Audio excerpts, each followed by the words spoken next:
آگاہی کے لیے عرض ہے کہ آج کی ویڈیو کا عنوان ہے ڈنکی، دم پخت اور قورمہ۔ یار لاہوریے کھانے کے شوقین ضرور ہوتے ہیں، اسی لیے دوبارہ ذائقہ چکھنے کے لیے گدا میدان میں، اور اسلام آباد بھی پیچھے نہیں رہا، وہ بھی میدان میں آ گیا۔ لیکن اب پتہ چلا ہے کہ وہ گدا بھی کھا جائیں تو تعریف کرتے ہیں کہ واہ واہ کیا گلزار گوشت تھا، بس ذرا چٹنی پیاز اور نان ہونا چاہیے، گوشت بھی ہو، لاہوریے اس پر راضی۔ اسلام آباد والے بھی پیچھے نہیں رہے، پتہ چلا کہ سیکٹر 3L4 میں بیٹھ کر بڑے وقار سے گدے کی تکا بوٹی کھائی جا رہی تھی، اور ساتھ میں سب فرما رہے تھے واہ کمال کا ذائقہ ہے یار، ذرا الگ سا ذائقہ ہے، یہ ضرور امپورٹڈ مٹن ہوگا۔ ارے بھائی امپورٹڈ مٹن نہیں، یہ خالص ڈنکی قورمہ ہے یارو۔ اب تو حالت یہ ہو گئی ہے کہ ہوٹلوں میں گوشت کی پلیٹ دیکھ کر لوگ نہیں پوچھتے بکرا ہے یا گائے کا، بلکہ پوچھتے ہیں یہ بولتا بھی ہے یا صرف دوڑتا ہے۔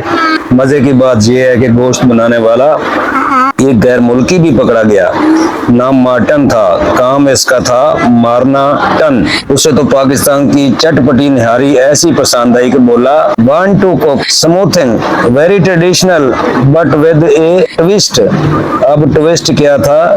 گدے کو دھوکہ دے کر نمک لگا کر تندور میں دھکیل دیا اور نام رکھا ڈنکی دم پخت قورمہ۔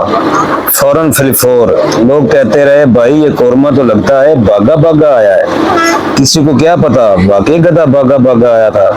ایک صاحب نے کمنٹس دیا میں نے آج تک اتنا نرم گوشت نہیں کھایا۔ ارے بھائی گدا عمر بھر بوجھ ہوتا ہے، جسم کا ہر حصہ تھکا ہوا ہوتا ہے تو نرم تو ہوگا ہی نا۔ اسلام آباد خاتون کہتی ہیں ہمیں تو قورمے کی خوشبو کچھ خاص لگی، شکر کریں آواز نہیں آئی ورنہ وہ پولیس نے چھاپا مارا تو فریزر گاڑی کھولتے ہی ایک اہلکار بے ہوش ہو گیا۔ فریزر پر لکھا تھا donkey meat for VIP clients only. ارے بھائی VIP کلائنٹس کے لیے گدا کا گوشت تو عام عوام کو شاید گدے کی کھال کھلائی جا رہی تھی۔ اب حالات یہ ہو گئی ہے کہ لوگ برات میں جا کر پوچھتے ہیں قورمہ کس کا ہے، دولہے کا یا گدھے کا؟ ایک بزرگ کہتے ہیں بیٹا ہم نے زندگی میں گدھے پر سوار ہو کر سفر تو کیا تھا، اب پتہ چلا کہ زندگی کے آخر میں اسی پر پلاؤ بھی کھایا ہے۔ لاہور میں ایک ہوٹل کے باہر بورڈ لکھا تھا ڈنکی ڈیلکس دم پخت، صرف ہفتے کی رات۔ اب پتہ نہیں یہ ہفتے کی رات ڈنکی کھاتے تھے یا ڈنکی بنتے تھے۔ ایک دوست نے پوچھا یار تو نے وہ نیا جی کیوں کھایا؟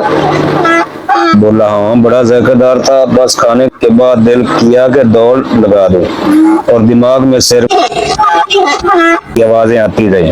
اب تو یہ حال ہے کہ ہر بندہ گوشت کھاتے ہوئے گوگل چلا رہا ہوتا ہے اور پوچھ رہا ہوتا ہے گدے کی گوشت کی پہچان کیا ہے۔ لوگوں نے ہوٹلوں پر تبصرے بھی بدل دیے، پہلے کہتے تھے گوشت نرم تھا، اب کہتے ہیں گوشت وفادار لگ رہا تھا۔ ویسے حکیم ہونے کے ناطے ایک بات بتا دوں، گدے کا گوشت کھانے سے بندہ خاموش تباہ، فرما بردار اور حد سے زیادہ صابر ہو جاتا ہے، بالکل گدے کی طرح۔ اب کسی کو سمجھ نہ آ رہا ہو کہ ہوٹل جائیں یا نہ جائیں، کھائیں یا نہ کھائیں، کیونکہ قورمے میں گوشت کم اور شک زیادہ ہوتا ہے۔ بس ایک نصیحت ہے جب پلیٹ میں گوشت آئے تو چمچ اٹھانے سے پہلے ہیں کہ آواز سننے کی کوشش ضرور کریں، اور یاد رکھیں اگر ذائقہ زیادہ اچھا لگے تو یہ نہ سمجھیں کہ یہ بورچی کا کمال ہے، ہو سکتا ہے یہ ڈنکی کی دھمال ہے۔ یارو گوشت کھانا بری بات نہیں، لیکن یہ جاننا ضروری ہے گوشت کس کا ہے، کیونکہ کوئی دیکھے یا نہ دیکھے حکیم تو دیکھے گا۔ آپ سب کا دوست حکیم طارق جوید، جو نسخے اور کشتے کھلاتا ہے، گدھے کا گوشت نہیں۔ جیو جیو مگر دیکھ کر جیو۔